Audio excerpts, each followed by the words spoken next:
À Panem 360, aujourd'hui, je suis avec Antoine Bareil, qui est premier violon de l'Orchestre symphonique de Laval, qui va donner son premier concert de cette saison 2024-2025, mercredi le 30 octobre à la salle André-Mathieu à Laval.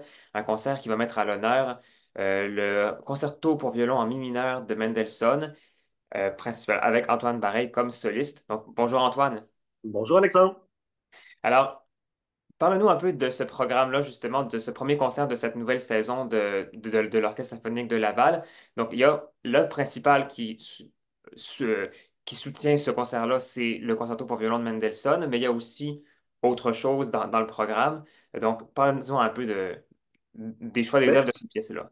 ça va être un concert formidable, d'une part. Le programme complet pour cette belle soirée de mercredi prochain, donc après-demain. Mhm. Le concert commence par une ouverture de Fanny Mendelssohn, qui est la sœur de Félix Mendelssohn. Une ouverture en do qui, à ma connaissance, n'est pas très, très souvent jouée, mais qui est vraiment magnifique pour en avoir écouté quelques extraits. Je pense que c'est sa seule œuvre orchestrale à peu de choses près. Si je ne me trompe pas, je pense que c'est sa seule œuvre orchestrale qu'elle a composée. Euh, c'est pas impossible, mais chose certaine, c'est vraiment une très, très belle façon d'ouvrir ce concert. Mhm. Après ça, évidemment, bon, le concerto, souvent on dit numéro 2 parce qu'il y a un concerto un peu de jeunesse de Félix Mendelssohn avec accompagnement pour orchestre à cordes, Mhm. celui-là. Euh, un concerto incontournable. C'est drôle parce que je dis incontournable alors que moi, j'avais jamais joué ça avant maintenant. Alors, c'est une belle occasion de rattraper ce temps perdu et d'apprendre ces lignes, ces mélodies qui sont légendaires et vraiment, vraiment magnifiques.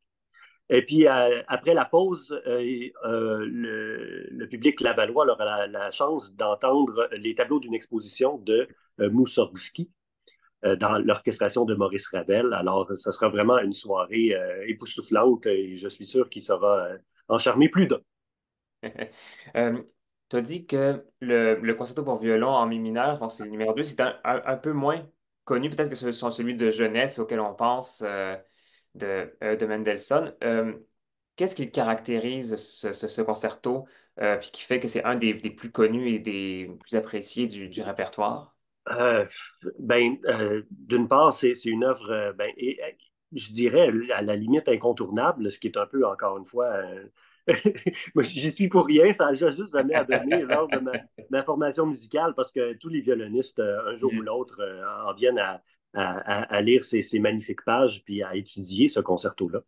Alors, c'est excessivement violonistique. C'est vraiment un concerto qui est très bien écrit, tant pour l'orchestre que pour l'instrument soliste, le violon ici.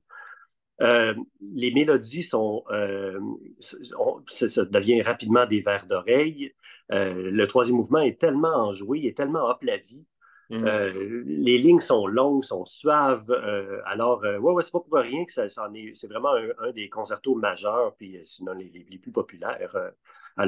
Oui, c'est impossible de ne pas aimer cette œuvre-là. En tout cas, j'en mets un au défi. Ouais. Ça, puis pour un violoniste, bon, j'imagine que ça fait partie du répertoire de classique à apprendre et qu'on joue au moins une fois dans sa vie comme œuvre. Vraiment, moi, c'est maintenant. C'est la première fois que tu vas la jouer quand même? Moi, c'est maintenant. Oh oui, ben, lorsque j'ai eu l'invitation de l'Orchestre symphonique de Laval, ben, il a fallu que je me commande la partition parce que je ne OK. l'avais même pas. D'accord, d'accord. Évidemment, je connaissais je Oui. connaissais l'œuvre, ça c'est bien entendu, mais non, non, non, c'est Ça met entre, jamais ça, j'avais eu entre à la travailler connaître ça. et l'interpréter, c'est deux choses différentes. Donc, Il y a une petite marge, ouais, c'est il y a ça. une toute petite marge. Mais justement, étant donné que c'est la première fois que tu vas l'interpréter, est-ce que au- c'est difficile ou c'est un défi pour l'interprète d'essayer de se distancier de toutes les versions qu'on peut avoir entendues ou des interprètes qu'on a vus en concert et de se l'approprier l'œuvre? Donc, quelle est ton appropriation que tu as essayé d'inculquer dans l'œuvre au niveau des traits violonistiques dont tu parlais, au Ben, niveau des intentions? Donc, quelle est la touche Antoine Bareil de cette pièce?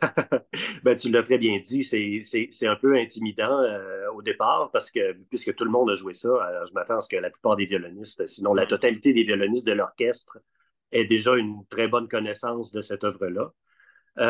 Moi, quand j'étais étudiant, disons adolescent, jeune adulte, je recherchais un peu les sensations fortes. Alors, j'aimais les œuvres un peu plus crunchy. Moi, j'étais un fan de Ligeti, de Stravinsky. Et, Alors, je suis très content d'avoir abordé ce concerto-là avec, je ne veux pas dire une certaine maturité parce que je pense que je ne le serai jamais, mais, d'aborder ça à 44 ans en étant un papa, un père de famille.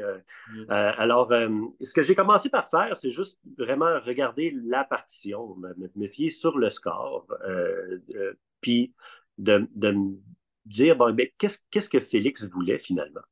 Puis ce n'est que tout dernièrement que je me suis risqué parce que je n'écoute pas beaucoup les œuvres. Moi, j'essaie de me faire une tête d'abord avec comme ouais. si l'œuvre avait été écrite pour moi. Mhm. Euh, Dernièrement, je suis allé bon écouter quelques versions. Puis là j'ai vu à quel point, ben, je m'en doutais, mais à quel point le panorama d'interprétation, toutes les possibilités étaient larges. Ben, ça m'a inspiré, challengé en bon français, sur les décisions que j'avais déjà prises. Puis, je suis très content de ce que ça donne. En tout cas, je me croise les doigts pour que ça fonctionne bien avec l'orchestre. J'arrive tout juste d'ailleurs de le jouer à Adam Johnson, qui sera notre chef d'orchestre invité pour ce premier concert de la saison Mhm. à Laval. Et puis, ben, je connaissais Adam déjà. C'est un type formidable, un super chef d'orchestre. Alors, on s'est très bien entendu. Je pars de là en étant euh, pas rassuré, mais en ayant encore plus hâte à la première répétition qui est demain en vue du concert de mercredi. Ouais. Alors, ouais, c'est un peu ça.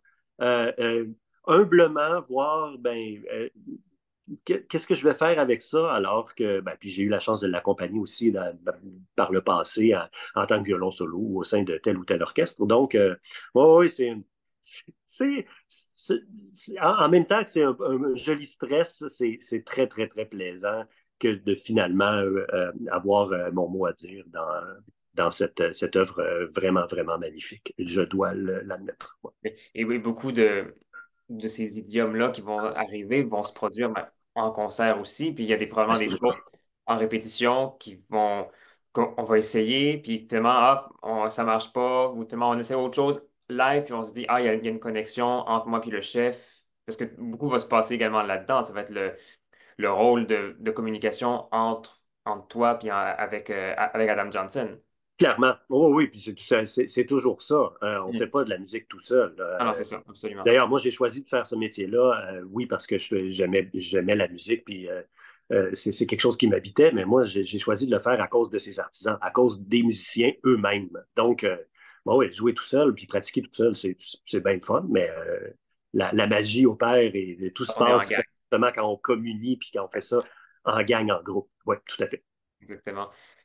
Donc, il y a ces œuvres-là de Fanny puis Félix Mendelssohn. Puis la deuxième partie du concert, la grande partie du concert, va être sur les tableaux d'une exposition de Modest Mussorgsky, Oui. qui est un langage totalement différent puis qui est un imaginaire totalement différent. Donc, parle-nous-en un peu de ces pièces-là, puis comment, peut-être plus spécifiquement pour le violon ou les sections de violon, comment Mussorgsky a traité son matériel musical pour les cordes?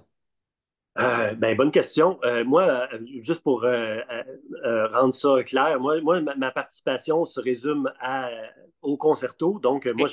je serai après ça dans la salle, probablement en train d'écouter OK. ce que l'orchestre proposera lors de cette œuvre-là et que j'ai déjà joué aussi dans le passé. Moussorgsky s'est imaginé vraiment en train de visiter carrément un musée ou une galerie.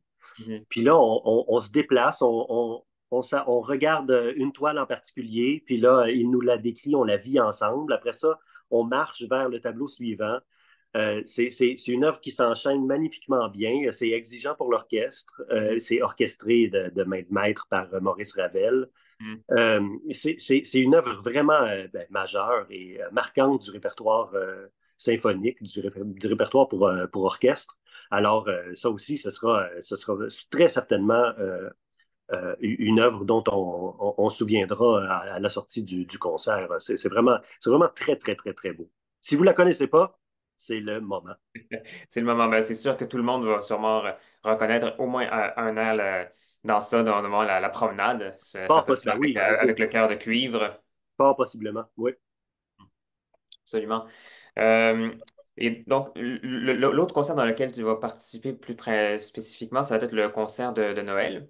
Oui, Concert qui va mettre avec des pièces de Fauré, principalement, en fait, Requiem de Fauré, oui. avec Thomas le Duc Moreau qui va diriger. Donc, Mhm. est-ce que tu peux nous en donner déjà un petit aperçu? Ben, ça sera, ben, Thomas est un trifluvien comme moi. Parce que Ah, moi, à la base, je suis un gars de Trois-Rivières. Je le connais un petit peu, Thomas. On a eu de la chance de travailler à quelques reprises ensemble. Donc, ben oui, ce sera évidemment les airs de Noël que vous aimez, que vous connaissez. Le Requiem de Forêt qui est tellement, euh, tellement beau, tellement aérien, tellement cristallin, tellement intérieur. Les couleurs de Forêt, la musique française, moi, je me tannerai jamais de ça. Alors, ça, avec un chœur, évidemment. Alors, ce sera vraiment à grand déploiement pour amener les Lavalloises et les Lavallois tranquillement vers la période des fêtes. Moi, en passant, moi, j'adore Noël. Là. Je suis de ceux qui. J'ai pas peur de le dire. Moi, je suis toujours content quand la période du temps des fêtes arrive. Moi, j'aime la musique de Noël. J'aime ce que ça sent. J'aime l'esprit des fêtes. Alors, moi, le concert de Noël, je suis toujours heureux d'y prendre part. Donc, oui, ça va nous amener à la pause du temps des fêtes. Puis, il y a tellement de belles musiques aussi qui nous attend de l'autre côté, le festival hivernal, c'est vrai. tas de choses qui se passent. Alors, ouais, l'Orchestre de Laval, toujours bien présent près de la communauté. Puis, on essaye vraiment de que notre invitation soit entendue et puis que notre offre musicale soit appréciée. Voilà. Ben, l'invitation, elle est lancée, elle est entendue, ça c'est certainement. Donc, c'est un rendez-vous le 30 octobre pour le premier concert de la saison 2024-2025 de l'Orchestre symphonique de Laval avec Antoine Bareil comme soliste dans le concerto pour violon en mi mineur de Mendelssohn avec les Mhm. tableaux d'exposition de Mussorgsky en deuxième partie et après la saison qui va se poursuivre avec l'OSL euh, et qu'on va surveiller avec grand intérêt ici à Panem 360. Antoine Barré, merci beaucoup d'avoir pris le temps de nous parler. Génial, c'est un grand plaisir. Merci beaucoup, Alexandre. Un plaisir.